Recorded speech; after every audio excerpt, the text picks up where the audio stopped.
നട്ടൽ എങ്ങനെ ശരിയായെന്ന് അദ്ദേഹത്തിന്റെ നട്ടൽ എങ്ങനെ ശരിയായെന്ന് ഒന്ന് ചോദിക്കും. ഓക്കെ, നട്ടൽ എങ്ങനെ ശരിയായി എന്നാണ് ലിയാഖത്തിന്റെ ചോദ്യം. അതാണ് സാറേ എന്റെ ഓൺ ഹീലിംഗ് കൊണ്ടാണ് സംഭവിച്ചത്. അതാണ് ഞാൻ പറഞ്ഞത്, എന്റെ കോൺഫിഡൻസ് ഞാൻ വിളിക്കുന്നത്. എത്രയോ പ്രശ്നമായാലും പറഞ്ഞു സാറേ. ഒന്നാമത്തെ കാര്യം എന്ന് പറയാമോ സാറേ, നമ്മൾ ഈ ലോജിക്ക് എന്ന് പറഞ്ഞ സാധനം ഉണ്ടല്ലോ, ഇപ്പൊ 1, 2, 3, 4 പേര് ലോജിക്കിലാണ് ചിന്തിക്കുന്നത്. ഇവിടെ ലോജിക്ക് ശരിയാണെന്ന് അവർക്ക് തന്നെ അറിയാൻ പാടില്ല. കാരണം എന്താ ലോജിക്ക് ലോജിക്ക് എന്ന് പറയുന്നത് പരിമിതികളായ നമ്മുടെ ചിന്തകളിൽ നിന്ന് ഡെവലപ്പ് ആവുന്ന നമുക്ക് പരിമിതി ഉണ്ട്. അതിന്റെ അപ്പുറത്തോട്ട് കടന്ന് സഞ്ചരിക്കാൻ ഇവർക്ക് പറ്റുന്നില്ല. ഇവരെ സംബന്ധിച്ചിട്ട് മറ്റുള്ള ആളുകൾ എഴുതി വെച്ചിരിക്കുന്ന, മറ്റുള്ള ആളുകൾ പറഞ്ഞു വെച്ചിരിക്കുന്ന കാര്യങ്ങളെ ഇവരെടുത്തിട്ട് ഇവരുടെ സാധനമായിട്ട് അങ്ങ് അവതരിപ്പിച്ച് കളയാം. മനസ്സിലായി? ഇതാണ് സാധനം. എക്സ്പീരിയൻസ് ഇല്ല, ഇതാണ് പ്രശ്നം. അപ്പൊ ഈ ലോജിക്ക് എന്ന് പറയുന്നത് നമ്മൾക്ക് മനസ്സിലാക്കാൻ. പിന്നെ അടുത്തൊരു കാര്യം എന്ന് പറഞ്ഞാൽ സാർ, നമുക്ക് ഇപ്പൊ ഇത്തരത്തിലുള്ള കാര്യങ്ങൾ കാണണമെങ്കിലോ അനുഭവിക്കണമെന്നില്ല കുറച്ച് കാര്യങ്ങൾ ചെയ്യാനുണ്ട്. ഇപ്പൊ എനിക്കോ സാറിനെ പോയി ഒരു സർജറി ചെയ്യാൻ പറ്റില്ല. കാരണം എന്താ, നമ്മൾ ഡോക്ടേഴ്സ് അല്ല, നമുക്കത് പഠിക്കണം, നമുക്ക് ഒരുപാട് കാര്യങ്ങൾ ചെയ്യാനുണ്ട്. അങ്ങനെ ഒരുപാട് കാര്യങ്ങൾ ചെയ്ത് പ്രാക്ടീസ് ചെയ്തൊന്ന് വർഷങ്ങൾക്ക് ശേഷമാണ് ഇന്നിരിക്കുന്നത് ഞാനിങ്ങനെയായ. എന്നെ സംബന്ധിച്ച് സാർ ഒരു അതീന്ദ്രിയം പറയുന്നില്ല സാർ. 6 മാസം കൊണ്ട് ഞാൻ പുറത്തിറക്കി സൗജന്യമായിട്ട് കേട്ടോ, പൈസ വാങ്ങിച്ചിട്ടല്ല.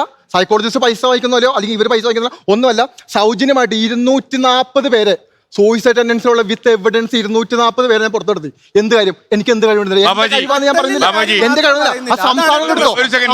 ഞാൻ ഒരു ചോദ്യം ചോദിച്ചു, മറുപടി പറഞ്ഞില്ല. ആ കൺസൾട്ടേഷൻ ഫീ എത്രയാ? പൈസ കുറവുള്ളവർക്ക് പറയുന്ന എമൗണ്ട് ഒന്ന് പറയൂ. 2500. സിമ്പിൾ ആണ്.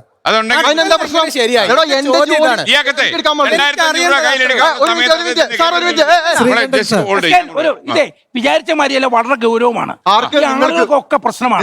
അപ്പൊ നമുക്ക് ഒരു ഉദാഹരണം പറയാം. കോട്ടയം ജില്ലയില് ഒരു പെന്റിക്കോസ്റ്റൽ വിഭാഗത്തിൽപ്പെട്ട ഒരു കുട്ടിയെ പേപ്പട്ടി കടിച്ചു, കുട്ടികളെ.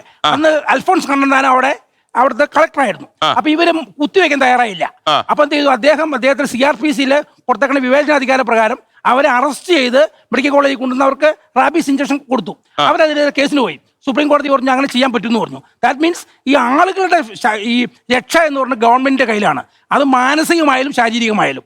ഇവിടെ പ്രശ്നം മാനസികമാണ്. അപ്പൊ അതുകൊണ്ട് ഗവൺമെന്റ് താല്പര്യമെടുത്ത് ഗവൺമെന്റ് മിഷണറി ഉപയോഗിച്ച് ഇങ്ങനെയുള്ള ആൾക്കാർക്ക് കൃത്യമായിട്ട് ട്രീറ്റ്മെന്റ് കൊടുക്കണം. ലോകത്തെവിടെയായാലും ഏത് സമയത്തും 24 വാർത്തകളും ഓഗ്മെന്റഡ് റിയാലിറ്റി പാക്കേജുകളും എക്സ്പ്ലെയിനറുകളും വിശദമായി കാണാൻ ഞങ്ങളുടെ യൂട്യൂബ് ചാനൽ നിങ്ങൾക്ക് സബ്സ്ക്രൈബ് ചെയ്യാം.